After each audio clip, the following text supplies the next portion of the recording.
Big boss Malayalam season 7 അങ്ങനെ ഒരു പേടിയുമില്ലാതെ ഒരു എവിക്ഷൻ നേരിടുന്ന അനുമോളെയായിരിക്കും നമുക്ക് ഇന്നത്തെ എപ്പിസോഡിൽ കാണാനായിട്ട് സാധിച്ചിട്ടുണ്ടായിരുന്നത്, ലൈവിൽ കാണാനായിട്ട് സാധിച്ചിട്ടുണ്ടായിരുന്നത്. അതിൻ്റെ ഇടയ്ക്കാണെങ്കിൽ ആര്യനാണെങ്കിലും പുള്ളിക്കാരൻ ചിരിപ്പിച്ച് നമ്മളെ മണ്ണ് തപ്പിക്കാൻ വേണ്ടി നോക്കുവാണ്. ഓ അനു രക്ഷപ്പെട്ടു അനു എന്നൊക്കെ ചോദിച്ച് അനുമോൾക്കാണെങ്കിൽ എന്ത് എക്സ്പ്രഷൻ ഇടണം എന്നുള്ള കാര്യങ്ങൾ അറിയില്ല. ഇപ്പം നമ്മൾ സാധാരണഗതിയിൽ നമ്മൾ എന്താ പറയുക, രക്ഷപ്പെടുന്ന സമയത്ത് നമ്മൾ ഭയങ്കര ഹാപ്പി ആവുകയാണ് ചെയ്യുന്നത്. ഇപ്പം നിൽക്കുന്ന അനുമോൾക്കും അറിയാം ഞാൻ എന്തായാലും പോകില്ല, വിന്നിങ് പ്രോബബിലിറ്റി കൂടുതലാണ്, അല്ലെങ്കിൽ ഞാൻ തന്നെ വിജയിക്കും എന്നുള്ള കാര്യങ്ങൾ അനുമോൾക്കും ഉറപ്പിച്ചു കഴിഞ്ഞു. ബാക്കിയുള്ള കണ്ടസ്റ്റൻസ് ഈ രീതിയിൽ പെരുമാറുന്ന സമയത്ത് അനുമോൾക്ക് തന്നെ ഓട്ടോമാറ്റിക്കലി അറിയാം. അതുകൊണ്ട് ഇപ്പോൾ പോകുന്ന സമയത്ത് അല്ലെങ്കിൽ രക്ഷപ്പെടുന്ന സമയത്ത് ഏത് എക്സ്പ്രഷൻ ഇടണം എന്ന് പോലും അറിയാതെ നിൽക്കുന്ന അനുമോളെയാണ് നമുക്ക് കാണാനായിട്ട് സാധിക്കുന്നത്.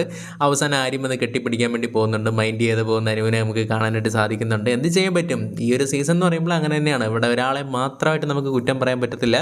അനുമോള് നല്ല രീതിയിൽ തന്നെ ഗെയിം കളിക്കുന്ന വ്യക്തിയാണ്, അതേപോലെ തന്നെ ബാക്കിയുള്ള കണ്ടസ്റ്റൻസും ഗെയിം കളിക്കുന്ന വ്യക്തിയാണ്. അതേപോലെ തന്നെ എല്ലാവരും PR ചെയ്യുന്നുണ്ട്, അതേപോലെ തന്നെ അനുമോളും PR ചെയ്യുന്നുണ്ട്. അതിനകത്ത് ഇപ്പം ആർക്കും ഇപ്പോൾ കുറ്റം പറയാൻ പറ്റാത്തൊരവസ്ഥ തന്നെയാണ്. കാരണം ആ ഒരു രീതിയിലാണ് പൊയ്ക്കൊണ്ടിരിക്കുന്നത്.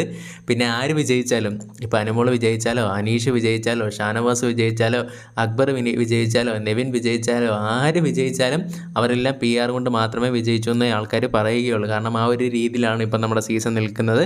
എന്തായാലും കൊള്ളാം, ഒരു ഗംഭീരമായിട്ടുള്ളൊരു നിമിഷം തന്നെയായിരുന്നു ഇപ്പം നടന്നിട്ടുണ്ടായിരുന്നത്.